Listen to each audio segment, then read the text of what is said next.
आम्बेडकर आम्बेडकर आम्बेडकर आम्बेडकर आम्बेडकर आम्बेडकर। इतना नाम अगर भगवान का लेते तो 7 जन्मों तक स्वर्ग मिल जाता।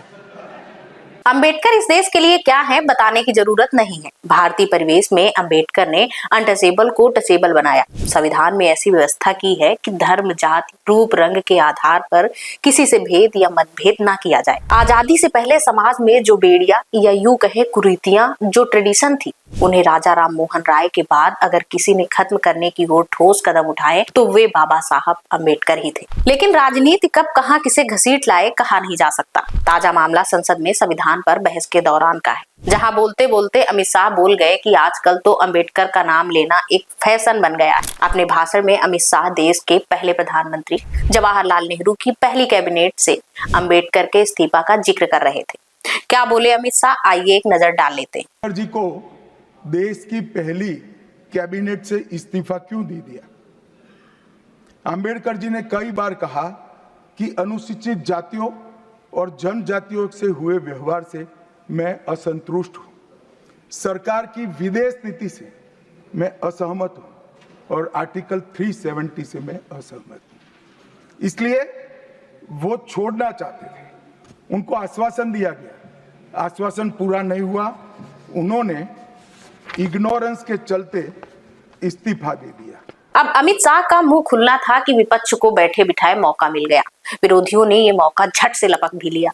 अमित शाह के भाषण के बाद कांग्रेस के नेताओं ने उन पर अंबेडकर के अपमान के आरोप लगाए। सोशल मीडिया प्लेटफॉर्म एक्स पर लोकसभा में विपक्ष के नेता राहुल गांधी ने तंज कसते हुए लिखा कि मनुस्मृति मानने वालों को अंबेडकर जी से तकलीफ बेशक होगी। कांग्रेस पार्टी के अध्यक्ष मल्लिकार्जुन खड़गे ने भी एक्स पर किए एक पोस्ट के जरिए गृह मंत्री के बयान पर हमला बोला। खड़गे ने कहा, गृह मंत्री अमित शाह ने जो आज भरे सदन में बाबा साहब का अपमान किया है, उससे फिर एक बार सिद्ध हो गया कि बीजेपी आरएसएस तिरंगे के खिलाफ थे। उनके पुरखों ने अशोक चक्र का विरोध किया। संघ परिवार के लोग पहले दिन से भारत के संविधान के बजाय मनुस्मृति को लागू करना चाहते थे।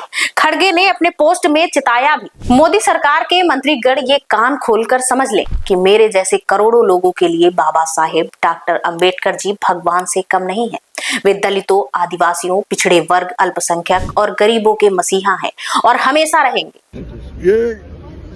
ये बात कहकर बाबा साहब का अपमान किया, संविधान का अपमान किया और वो मंशा जो उनके दिमाग में है कि उनकी जो मनुस्मृति की आइडियोलॉजी है वो और आरएसएस की आइडियोलॉजी जो है वो दर्शाता है कि वो खुद वो बाबा साहब अंबेडकर के संविधान को रेस्पेक्ट नहीं देना चाहते हैं।